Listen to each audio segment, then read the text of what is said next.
Los asuntos financieros y la religión son vitales en la conformación de la forma humana de comportarse y la asociación de la sociedad ya apenas se discute.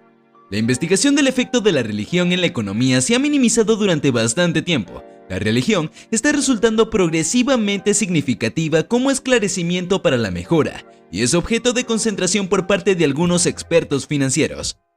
Hola y bienvenidos hoy a Mr. Finanzas. En este video te estaremos contando sobre la iglesia y el poder económico que tiene. Así que sin más distracciones, comencemos el video.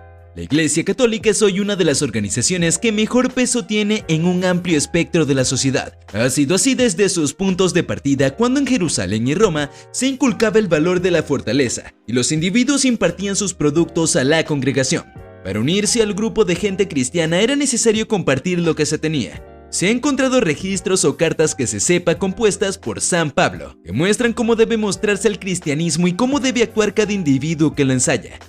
A partir de ahí, se dieron las premisas de la relación iglesia-economía. A través de las declaraciones del magisterio normal, una de ellas, la Rerum Novarum, se habló de unos puntos de vista que establece la iglesia actual. Entre ellos tenemos: los pobres tienen lo que está pasando, la abundancia se reúne en un par de manos, la ética pública está en declive, los jefes explotan al especialista, los hombres no están muy protegidos. En la ciudad de Engrajes, había eruditos franceses que aceptaban que los pobres debían trabajar para los ricos, y estos debían ser más circunspectos y liberales con ellos. En Bélgica se consideraba que la equidad debía proyectarse mediante una regulación amistosa.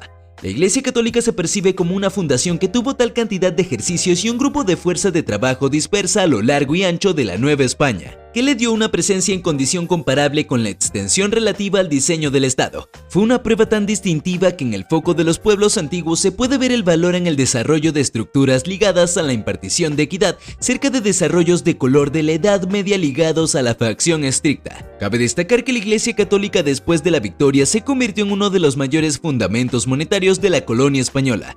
Tal fue su poder que se introdujo en todos los estratos sociales y estilos de vida, extendiéndose con el resultado final de favorecer a un bando de elecciones significativas en el significado del Estado mexicano, atributos que le permitieron afianzarse como uno de los principales establecimientos de la Nueva España. Según investigaciones, hay 4 formas de ver cómo se relaciona la economía y la iglesia. La principal es pensar en los asuntos financieros como totalmente diferentes de la religión, infiriendo de vez en cuando cierto nivel de antagonismo entre ambos. El segundo método para revisar su relación es que los aspectos financieros estén al servicio de la religión.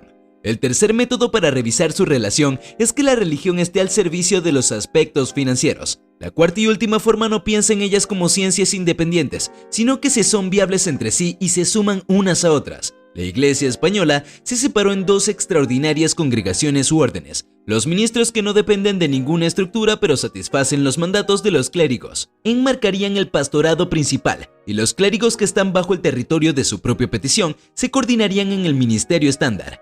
A partir de 1494, Alejandro VI representaba la temporada inicial de la ofrenda, como una especie de gasto que lo ajustaba a la 10ª parte de la renta anual de cada individuo del reino. Muy bien. Podía determinarse en función de sus tierras, propiedades, animales domésticos y hectáreas de terreno. También se tenían en cuenta las mercancías comerciales. Con este galardón, los clérigos cubrían sus necesidades esenciales y pagaban la contribución a la corona. Lo que sobraba se enviaba al Papa, que le daba el uso que mejor le parecía. Poco a poco, los conjuntos de la congregación fueron ajustando un patrimonio muy variado de haciendas, tierras, propiedades que sus propietarios entregaban como contribuciones. El virreinato dotó a escuelas específicas de una especie de comodato, en razón de que allí se concentraban jóvenes desafortunados, a pesar de que era claro que la congregación era la propietaria de las organizaciones, lo cual estaba de acuerdo con sus normas. Los agustinos tomaron las expansiones de tierra para la cría de ovejas, algunas de ellas para la utilización de su solicitud y otras fueron puestas a disposición para ser compradas, lo que les proporcionó un sustento sólido. A través de las capellanías, la congregación comenzó igualmente a disponer de áreas de fuerza para una paga consistente. Esta paga se producía mediante una especie de préstamos hipotecarios sobre las tierras de los individuos que requerían la ayuda de un pastor.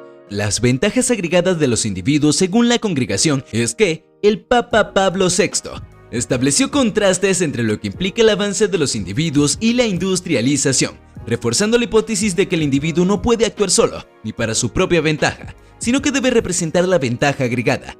El Papa Juan Pablo II hizo sólidas las reacciones del marco emprendedor, Juan Pablo II confirma que el individuo debe intentar cubrir, o debe tener la opción de vivir y no vivir para tener la opción de trabajar, dar las bases principales para considerar al especialista como un componente de la organización donde crea. Habla del desarrollo del personal para que sea más útil y con un sentimiento de orgullo.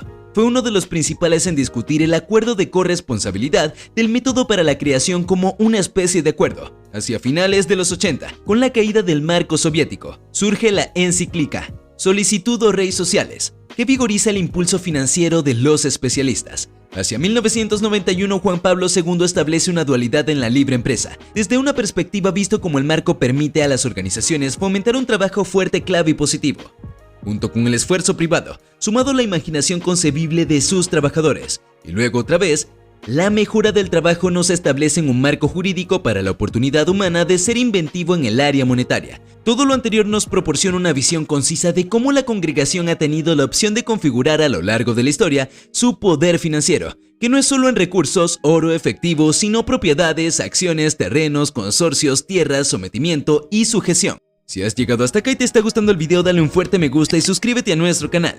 Seguimos. Con frecuencia oímos que el Vaticano tiene una abundancia colosal, y sin embargo su plan de gastos anual es inferior a $400 millones, muy lejos del plan de gastos de la Universidad de Harvard, que supera los $3.000 millones, una cifra más a tener en cuenta. La disposición de todas las finanzas de riesgo del Vaticano en acciones, bonos y protecciones adaptables apenas llega a los $1.000 millones. Con respecto al rico patrimonio creativo, las fortunas que posee el Vaticano, como la Piedad de Miguel Ángel, se estiman en los libros en €1. Por regla general no tienen valor de mercado, ya que no se pueden vender ni prometer como garantía. La circunstancia financiera no mejora mucho en Estados Unidos, aunque la congregación dispone allí de numerosas propiedades, estructuras, escuelas, clínicas médicas y focos sociales. En la práctica, estos recursos apenas generan una retribución suficiente para sostener sus ejercicios y proyectos, ya que la mayoría de sus destinatarios son personas sin muchos bienes o absolutamente pobres. Lo cierto de la Congregación de España es que la paga anual no supera los $1.000 millones, una suma un tanto discreta atendiendo a sus aspectos. Basta contrastarlas y las retribuciones de las organizaciones primarias del país para entender que la congregación está muy lejos de ser una asociación con poder monetario. Según Expansión, las organizaciones del IBEX 35 facturaron €209.000 millones en 2019. Por ejemplo, más de varias veces el plan financiero de la congregación en España. Al final de todo esto, la congregación termina por enmarcar uno de los mayores emporios del planeta, teniendo su base focal en la Ciudad del Vaticano, expreso soberano cuyo jefe fundamental es el Papa. Y eso ha sido todo por el video de hoy en Mr. Finanzas. Si te ha gustado, dale like, suscríbete y coméntanos qué es lo que opinas acerca de este tema. Y activa la campanita de notificaciones para más videos como estos. ¡Hasta la próxima!